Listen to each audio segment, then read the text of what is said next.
DCM DKShi ಭೇಟಿ ಮಾಡಿದ್ದಾರೆ JDS MLC Suraj Revanna. DK Shivakumar ಸರ್ಕಾರಿ ನಿವಾಸದಲ್ಲಿ ಭೇಟಿಯಾಗಿದ್ದಾರೆ. ಬಹಳ ಕುತೂಹಲ ಕಾರಣ ಆಗ್ತಿದೆ ಈ ಒಂದು ಭೇಟಿ. ಯಾಕೆ ಹಾಗಾದ್ರೆ ಸೂರಜ್ ರೇವಣ್ಣ ಡಿಕೆ ಶಿವಕುಮಾರ್ ಅವರನ್ನ ಭೇಟಿ ಮಾಡಿದ್ರು? ಅಂಥ ಮಾತುಕತೆ ಏನಾಗಿರಬಹುದು? ಯಾವ ವಿಚಾರ ಚರ್ಚೆ ಆಗಿದೆ? ರಾಜಕೀಯನ ಅಥವಾ ವೈಯಕ್ತಿಕ ವಿಚಾರಗಳ? ಬಹಳ ಕುತೂಹಲ ಕೆಡೆ ಮಾಡಿಕೊಡ್ತಾ ಇದೆ ಸೂರಜ್ ರೇವಣ್ಣ ಹಾಗೆ ಡಿಕೆ ಶಿವಕುಮಾರ್ ಅವರ ಭೇಟಿ. ಸೂರಜ್ ರೇವಣ್ಣ ಅವರು ಜೆಡಿಎಸ್ನ ಎಂಎಲ್ಸಿ ಆಗಿದ್ದಾರೆ.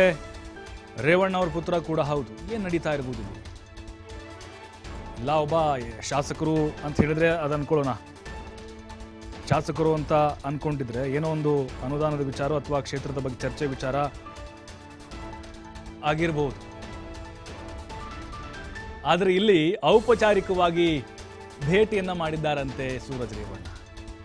ಅಂದರೆ ಸಹಜವಾಗಿ ರಾಜಕೀಯ ನಾಯಕರು ಅಂತ ಹೇಳಿದ್ರೆ ಬೇರೆ ಬೇರೆ ಪಕ್ಷದಲ್ಲಿದ್ದರೂ ಕೂಡ ಭೇಟಿ ಮಾಡುವಂಥದ್ದು, ಚರ್ಚೆ ಮಾಡುವಂಥದ್ದು ಇರುತ್ತೆ. ಬಟ್ ಇಲ್ಲಿ ಯಾವುದೇ ರಾಜಕೀಯ ಇಲ್ಲ ಅನ್ನೋದನ್ನು ಈಗ ಮೂಲಗಳಿಂದ ಸ್ಪಷ್ಟವಾಗಿ ಗೊತ್ತಾಗ್ತಾ ಇದೆ.